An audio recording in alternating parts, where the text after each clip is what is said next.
would say remember this moment when you see me on TV, but I had no interest in actually being famous.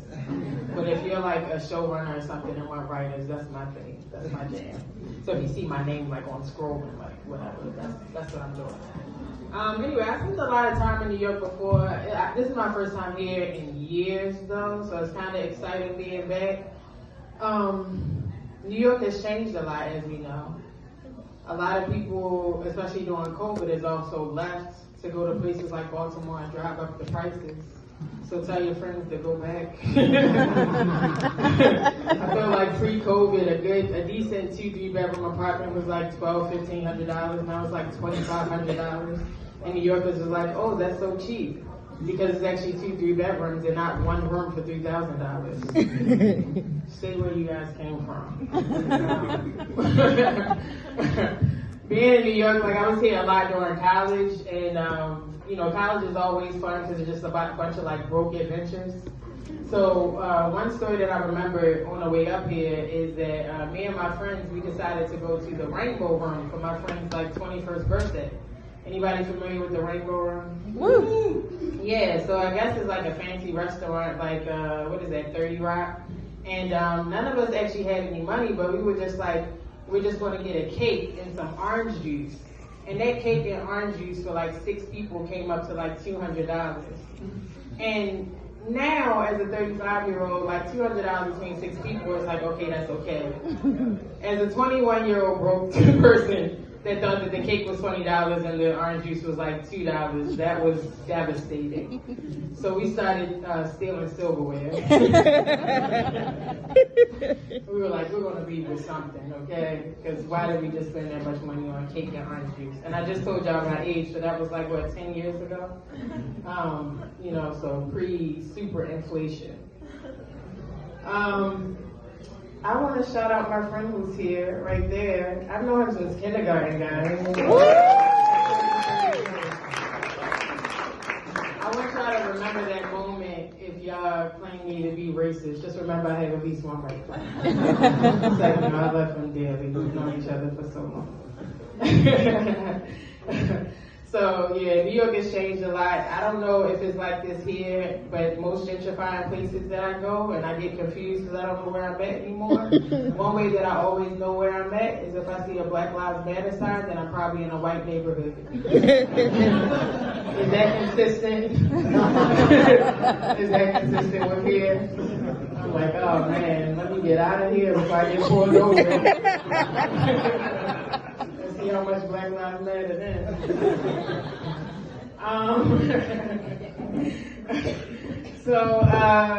am recently divorced, but it's been like 2 years this month actually. Give it up for that.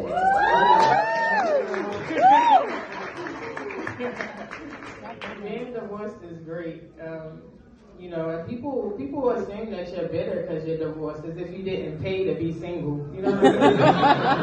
I'm like, I literally had to go to a courthouse and pay them $150 to break up. Like, that's commitment. That is commitment. I feel like pre-marriage single, especially as a young woman, you're like afraid that you'll be alone forever. Then when you're married, you're like, am I going to have to put up with this forever? As a divorced woman, you're just like, I can do what I want. You know what I mean? Like, at the end of the day, if I wanted to go back, I could go. Because men aren't faithful, but they're loyal. You know what I mean? You could always get them back. You could be like, I was just playing. You could always get another one. You know what I mean? Like, people don't realize that. You really can just always get another one. I can just be like, you. Come on. Let's go. You know? It's not that hard. It's really fun. So it's like, a lot of people think, dating in your 30s is terrible, but I like it because I'm a real like pragmatic person. I like when, where, how. You know what I'm saying? And that's how dating in your 30s is. I feel like in 20s, you like took your time to try to get to know people before like you realized they were trash, and it like took months and that's too much. I like upon first meeting, you have a conversation, they lay it all out on the table. I love that. I love that. They just make a list. They say, you know what, I got 5 kids by 6 baby mothers, just got out of jail, working on me. penis only works on Tuesday. And I'm like, Tuesday? Because if I would have come home on a Wednesday, I would have been pissed off. Thank you for letting me know. I don't like surprises. I like it laid out on the table. The things I don't like about dating is really stupid things, like Magnum condoms. I think they should be taken off the shelf.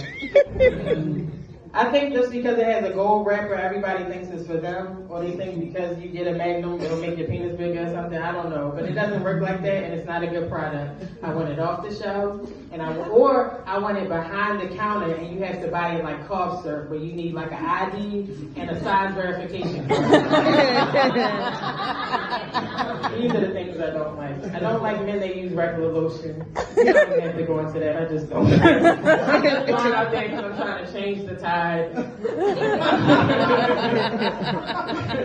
I want men to use